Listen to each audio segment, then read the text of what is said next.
Since its start, Angry Birds has remained an iconic series that only seems to grow more and more popular. However, the story within it seems to have accidentally become one of the most insane and unexpected things you could ever imagine. So join me as I go over everything that makes this adventure a memorable one. Hi everybody, I'm here in a monastery high up in the mountains. This year I'm spring cleaning these bad vibes right out of myself. I'm convinced learning the ways of the monk and chilling out might just give me some cool magic wizard powers. If this weirdo with a goatee's to trust, I don't know, I haven't seen Doctor Strange in like 4 years. In contrast to my ways of finding inner peace, today's topic of aggressive avians and their conquest to slay some green pigs is a simple one.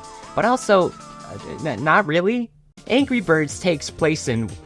Well, let's not get ahead of ourselves. Like a lot of things, it seems like Angry Birds has a multiverse. I don't know why so many things have them, but I promise this one's stupidly important for no good yet extensively explained reason. See, Rovio, the company behind Angry Birds, thought it would be a cool and creative and awesome idea to make a multiverse, and one day in 2022, they showed it off with this picture, I think. I don't know, it was on the wiki, it might be outdated also, but it really doesn't matter. With this at least attempted to be official, it means that every official Angry Birds entry or piece of media is canon to an extent with either an established universe or its own one. And I hate doing this, but now the goal is to cut up each respective universe and explain how they might connect. We craft joy. Well, I don't feel very joyous. I hate myself. After extensive research across literally hundreds of entries, I was able to confirm at least 5 major universes worth talking about. Starting with December 11th, 2009, Universe 1, the Classic Universe. This is traditional Angry Birds. It's the most popular, it has the most stuff within it, and it's easily the best one to start with. Taking place on the areas like Piggy Island on a version of Earth that's confirmed to have humans, the birdies have the eggs, the piggies want the eggs, the piggies steal the eggs, the birdies get the eggs back, massive ongoing war, the pigs are moderately incompetent, and the birds sure are angry. Across all the universes, there's a pretty consistent group of birds that return time and time again, and their personalities usually stay the same, so we're just gonna go over the main flock as they're known,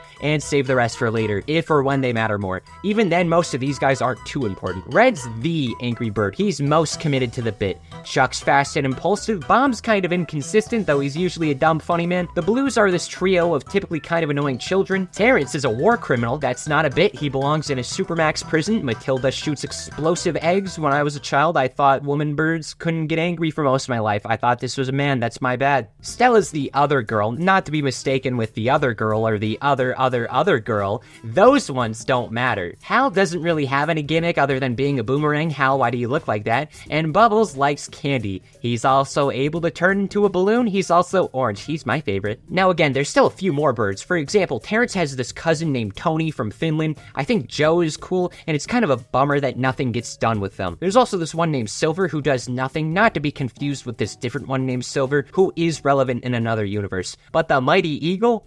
Yeah, he's here, I guess. When it comes to content, this is by far the easiest time to analyze what the skills of the main two species are. The birds live simple lives. They strive for peace and prosperity. The pigs think that's the most untubular gunk imaginable, so instead they act on instinct. A majority of them are intelligent, but not smart. There's a difference, they have a difference, and their universal species-wide craftsmanship skills best prove this. In virtually all Angry Birds content, they will remain like this. The exceptions of top-of-the-line pigs are few and far in between, but they still exist. For example, the chef pig is most prominently shown in the Angry Birds tune. Before you ask, there's hundreds of these tunes, and just like a lot of this franchise, this does not matter. The chef pig is a natural leader of operations. He's actually not too bad at being evil and often tries to steal the eggs. The king pig, though, oh no, that guy sucks at eating babies. This is King Smooth Cheeks Pig, better known as just the King Pig. He is the prime example of how flawed the pigs are as a species. The only way the pigs can tell he's a superior pig is through the crown. They follow the creature of highest status. It's like the penguins with those rocks, I guess. I don't know, I couldn't think of a good comparison for this one. Why is the King Pig the King Pig, by the way? Well, supposedly in most iterations, he got it from his dad, King Mudbeard. We don't actually see him in the classic universe, but honestly, I would just assume it's a pig with a big old bushy beard. They can grow facial hair,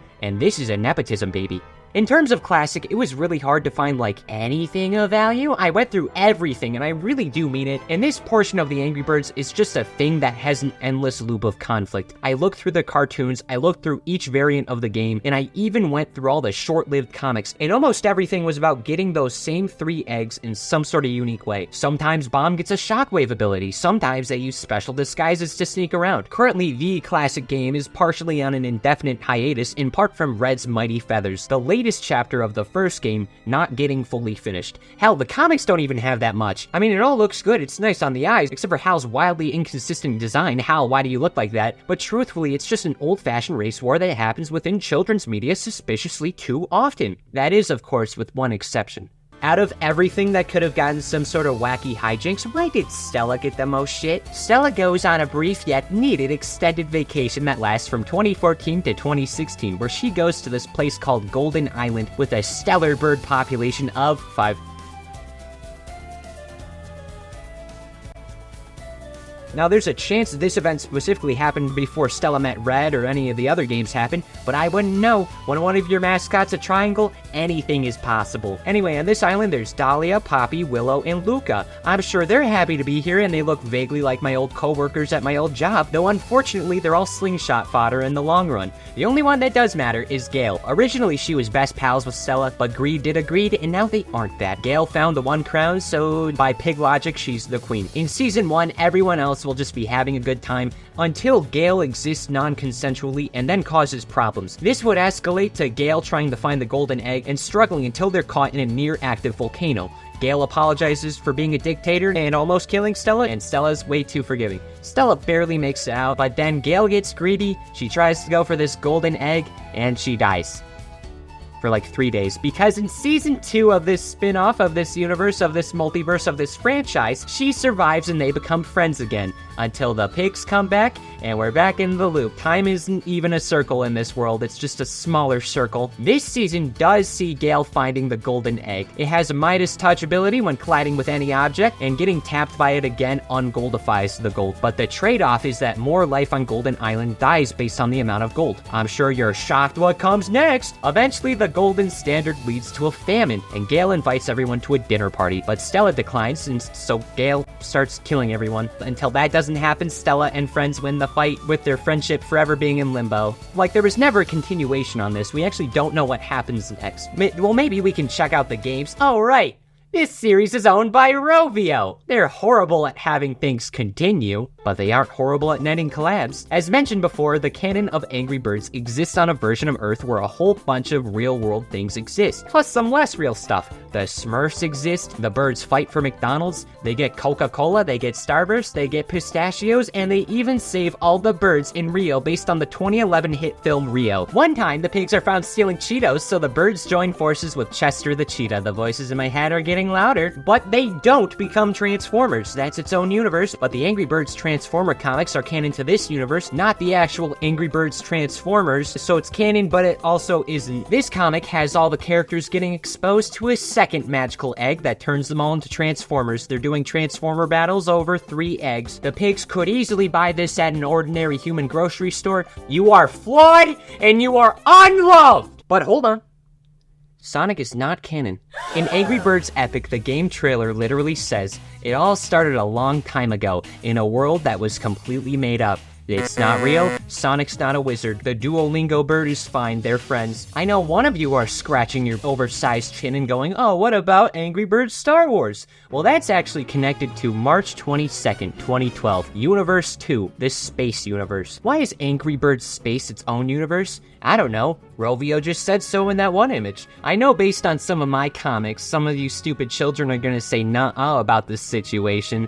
By the way, guys, all of your favorite YouTubers are in this giant group chat where they all make fun of the bad comments you guys leave. We all make fun of you. So, I'm gonna nuh-uh your nuh-uh. It's its own thingy. I don't give a ha-hee-ha. I don't know how to do that. Angry Birds Star Wars is a retelling of classic Star Wars with birds, and only kind of. I'm not gonna go in concise detail as a result, so if you want to learn about Angry Birds Star Wars, try any of these things out. My argument is that the laser bird cameos in the teaser trailer, and therefore they are in the same universe, they're both in space, basically the same thing. It's almost like they're in the same series or something. Oh, who said that? This story starts off like classic Angry Birds with the main flock digging around in their nest with the eggs. Suddenly, an ice cube falls from the sky. This is Ice Cube Bird. I don't know if he has an actual name. He's cubic and he's from space. Ice Bird jumps up and protects the third magical egg, the Eggsteroid. No way to go around it. They're just some magic egg rocks. They're important enough to create wormholes over. Oh no! And then the 3 classic eggs get captured. They're probably stillborn at this point. Time to go to space. Then this one happens. It's about simply unexisting the piggies, this time off of Earth, and getting the most important egg-shaped stuff back to those feathered freaks. So in comparison, not as much going on besides the ice cubes, but overall, still its own little neat thing with the ending possibly seeing the birds return to normalcy after making it home. I'm sure there's still gonna be some confusion regarding the why classic and space are separate continuities, and I might just have an answer to that. So you see, dude, I don't fucking know this Angry Bird. Next is April 3rd, 2015, Universe 3, Super Angry Birds. This is a world where avians and swine have evolved at the same rate as primates, meaning that the modern day's dominant species populations include humans alongside bird people and pig people. Red, Chuck, Bomb, and Terrence have taken their mantles as superheroes. This story takes place mostly in New York City, and the backstory here is absolutely nuts. See, Matilda and the Mighty Eagle used to be a couple, and everybody loved them. They were local celebrities, until the Great Depression puts everything to shit. So out of desperation, the public elects Mayor Hogg, and he puts all the pigs into positions of powers. Like Smooth Cheeks is the king pig, for example. You get that? These two are on the same scale. So now Angry Birds has a corrupt government. Great. Now issue 1's simple enough. The gang is trying to avoid their hideout of Matilda's greenhouse being found out as pigs try and force the Mighty Eagle and his newspaper publication to dox the birds. And that ends up flopping. The gang's able to easily trick the pigs, which is then followed by the rawest shot I've ever seen in anything. Next up, New York attempts to force another Great Depression by creating the egg standard, where 1 egg equates to $1. Now for them, that might be a good thing, but just imagine for a second what that would mean to us. It means that this is $12 plus tax. I'm genuinely astounded. The pigs in charge intentionally put this in and are using fraudulent money. And somehow, Red is able to identify the problem, figure out counterfeit money is being used, stop it, de-escalate a city-scale economic crisis, all of that within like 6 hours? In general, the pigs are downright terrible here. They blow up a rabbit's bakery in issue 3. I guess there's bunny people now. The big robot curve stomps the hero, then they have a rematch to win, and the baker from the beginning gets the robot's corpse. Then the blues, who are like these newspaper kids here, they stumble upon Scylla. She has this nice singing voice that could easily make her famous. She's choosing not to though, because all the nightclubs are being owned by the pigs. So the super gang does their classic and make everything not be bad, only for Kingpin to become a fan of Stella. And that's it. That's how this ends. Nothing else. 4 issues. This was genuine peak. They canceled it. Do you know how much the Angry Birds people cancel stuff? It's a bad habit. It's their day drinking. I thought this was funny. I thought this was kind of cool. The idea of a slightly serious rendition of these characters is incredible. It's like the last 5 minutes of Chicken Little. I wish they did more of this. It was awesome. And you know what? The monkey paw heard from my request because they have limbs again. May 20th, 2016, Universe 4, the movies. Angry Birds has 2 theatrical movies that are semi-faithful. Personality-wise, I would say the best any of these characters are. Everyone sounds like how I'd expect them to talk. The voice actor lineup here is bananas. We got Olaf as himself, that one guy from The Voice, and probably some other stuff. For Hal and Bubbles, they just got Ian and Anthony from Smosh. These movies ruin these characters for me. Whenever I think of Hal, I think about him lodged in a tree, and especially Ian McSmosh. He really became Bubbles the Bird. My favorite person from Smosh named Ian really understands what it meant to be an Angry Bird. Anyway, these movies most prominently take place on Bird Island. Rather than the usual of a small flock where Red's the de facto leader, this is the opposite. Red's a loser and he lives on the beach alone. He has no friends and stuff. He nearly destroys a baby. For context, the birds are basically just advanced quokkas, quackas, Quack and Ball Torch. There's no natural predators or problems, and as a result, all the couples leave their babies on the porches. After accidentally almost ending the life of a second child, Red is forced into Matilda's anger management classes. There's no prison here, and there's also 2 other birds who don't deserve to be here, along with, again, genuine war criminal. Never confirmed what Terrence did. He might be one of the horsemen. The pigs show up instead of this gelatinous freak. We're faced with Leonard, probably the most successful leader of the pigs. If you remember way back at the start, I said King Smooth Cheek's father was Mudbeard.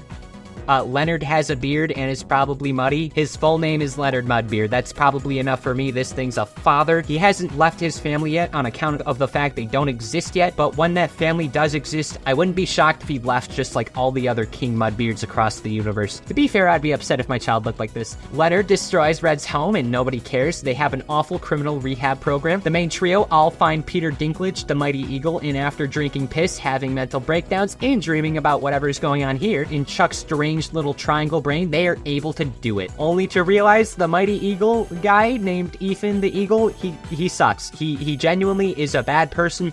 He's fallen off. I'm miffed. So then all the eggs get stolen, that's nothing new. Red says everyone's dipshits besides him and they all agree, so now they sail to Piggy Kingdom with the giant slingshots the pigs introduced to them like 30 minutes ago, and get their eggs back. And somehow, after a massive invasion and battle across the kingdom, using themselves as ammunition, one where Bubbles hard carries during a point where Hal's basically useless, and one where Terrence falls harder than your mom falling down the stairs, all eggs are successfully retrieved, with not a single one being destroyed somehow. The pigs lose, Leonard somehow doesn't die to this. Oh look, Red saved the one egg that had the blues in them. That's the origin of the blues, I guess. Red has successfully been recognized as a hero. His home's rebuilt, everyone likes him now, but now he has started a cold war between the Bird Island and Piggy Kingdom. This war lasts about 3 years, because now it's August 2nd, 2019. Lots of stuff happened off screen. Matilda and Terrence have settled down with different jobs. Red is still an angry bird. Bomb's gotten deeply passionate about eating dirt, and Bubbles is missing. Wait, what? Bubbles is not physically in Angry Birds 2. Hal's here, and he's still voiced by Anthony McSmosh, but I'm serious. He doesn't exist anymore. Why? Well, we don't actually have confirmation about anything, but if I were to guess, there's two options. Either one, Ian just couldn't top his performance in the first movie, or two, what I would assume with my foolish child brain in middle school when this came out, God, Anthony left Smosh in 2017. And as a result, only one of them could come back and play their iconic character with 2 lines. So that's why one of them got axed off screen. That's why I believe the Angry Birds the movie universe no longer has Bubbles with us. But hey, that's just a theory. Ha ha ha ha.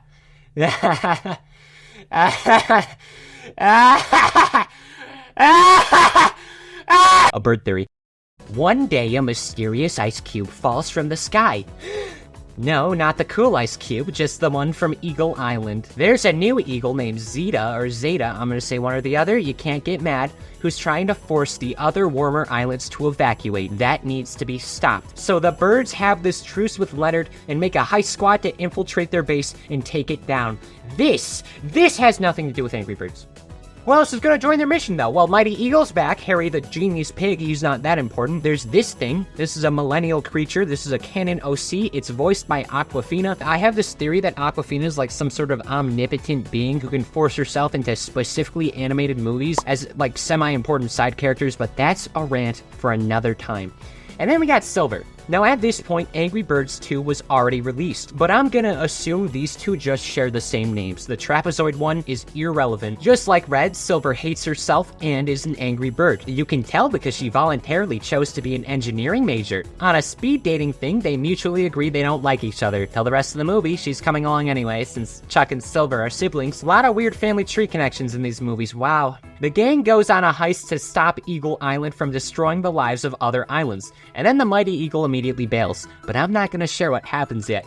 But it's bad. The heist goes horribly right. The parties consistently accidentally succeed in infiltrating the base, and while all of this is happening, the kid of Terrence and Matilda takes her little sibling's egg out with her friends, and they spend the entire movie almost getting this unborn child unexisted. The only reason they exist is to do like the Spider-Man train thing at the end with some kid piggies that they befriend with like super string. I zoned out. I really didn't care for this movie. Why did you create a new trio of children birds? You literally already had one of those.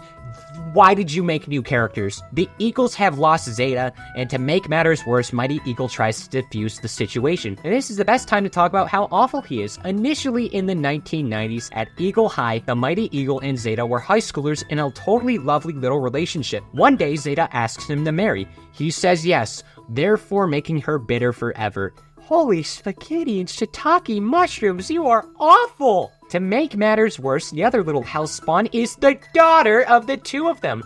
What the hell, Mighty Eagle? Now there's 2 cases of father abandonment. Somehow though, Zeta forgives him within literally 3 minutes, and they get married again. I guess Red and Silver get together, and Bird Island is redesigned to have their heroes imagined into the island forever. I can see why Bubbles left now. He foresaw them trying to make Mount Rushmore that includes former baby eaters. I personally wouldn't want to have to look at this thing at all times. And that's the movies. Now, the movieverse isn't exactly done yet. We still got a couple dozen more games with these limbed friends. I'd best describe this time as the characters being mass-produced for Chinese markets. I know it's a wild claim to put this here, but it's like they collabed with a Chinese Agario clone. Not that there's anything wrong with appealing to that. This was just a thing that did not reward old-time fans. But hey, there's bad piggies too, if you like that. They did VR, they did sports, they did gambling, they did Piggy Tales. Piggy Tales is a show that has 4 seasons. This was their attempt to do the Minions, and I don't think it worked. My favorite little consequence of technology innovating at a rapid rate due to the Industrial Revolution has to be from Angry Birds Evolution. This is Angry Birds but sick and twisted in the head. This isn't baby birds, this is badass. Now you can do this. Man, does that look cool? This plot is just about reuniting the Mighty Eagle's old Angry Force team. The only things I remember is this one bird that you should have a safe word around, and this Arnold Schwarten, I'm not gonna say that word, bird, doing this to a pig.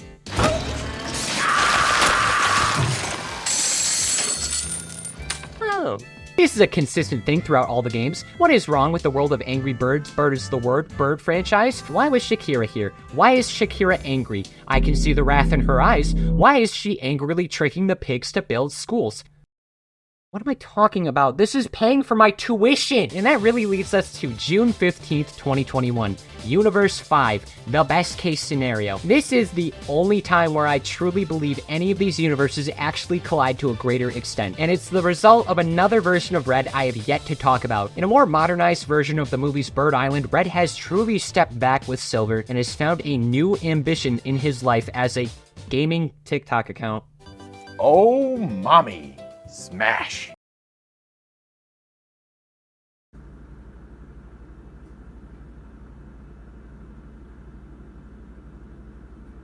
Now, somehow Red has figured out how to travel into pocket dimensions created by the electronics. He does this to play Roblox IRL. Friendly reminder, he was a war hero before this. One of these times, Red meets up with the classic one and then creates Angry Birds Classic. Oh wow, a definitive way to play this beloved, iconic game. Oh, never mind. The consequences of TikTok Red infecting the greater multiverse with his presence does actually lead to the creation of this universe. Other than a few smaller puzzle games that don't amount to much besides Shakira, best case scenario, this also includes Angry Birds Reloaded.